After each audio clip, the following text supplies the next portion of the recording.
Social psychology often looks at the basic human need to fit in and calls this the normative social influence.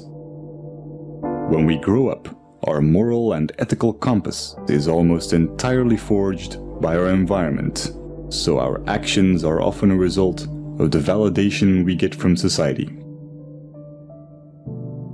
But new developments in neuroscience are giving us a better understanding of culture and identity. Recent neurological research has confirmed the existence of empathetic mirror neurons. When we experience an emotion or perform an action, specific neurons fire, but when we observe someone else performing this action, or when we imagine it, many of the same neurons will fire again, as if we were performing the action ourselves. These empathy neurons connect us to other people, allowing us to feel what others feel.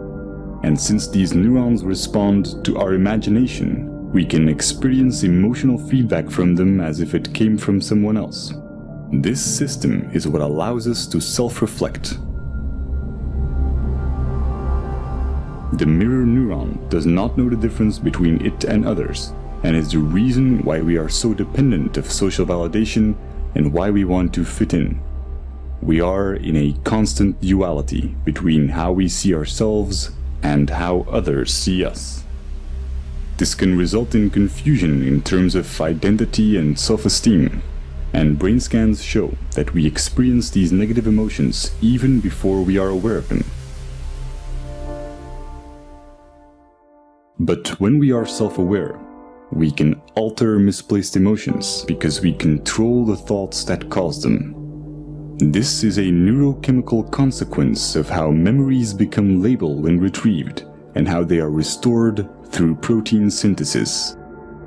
Self-observing profoundly changes the way our brain works. It activates the self-regulating neocortical regions, which give us an incredible amount of control over our feelings. Every time we do this, our rationality and emotional resilience are strengthened. When we are not being self-aware, most of our thoughts and actions are impulsive. And the idea that we are randomly reacting and not making conscious choices is instinctively frustrating. The brain resolves this by creating explanations for our behavior and physically rewriting it into our memories through memory reconsolidation, making us believe that we were in control of our actions. This is also called backward rationalization, and it can leave most of our negative emotions unresolved and ready to be triggered at any time. They become a constant fuel to our confusion, as our brain will keep trying to justify why we behaved irrationally.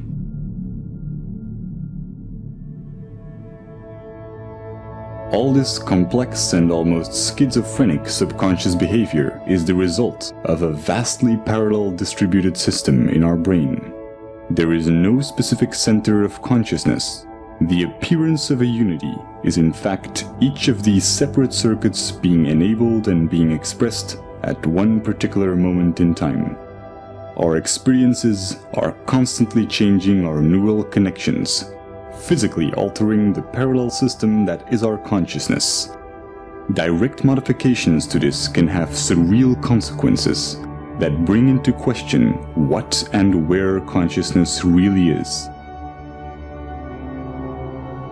If your left cerebral hemisphere were to be disconnected from the right, as is the case in split brain patients, you would normally still be able to talk and think from the left hemisphere, while your right hemisphere would have very limited cognitive capacities. Your left brain will not miss the right part, even though this profoundly changes your perception. One consequence of this is that you can no longer describe the right half of someone's face, but you will never mention it. You will never see it as a problem or even realize that something has changed. Since this affects more than just your perception of the real world and also applies to your mental images, it is not just a sensory problem, but a fundamental change in your consciousness.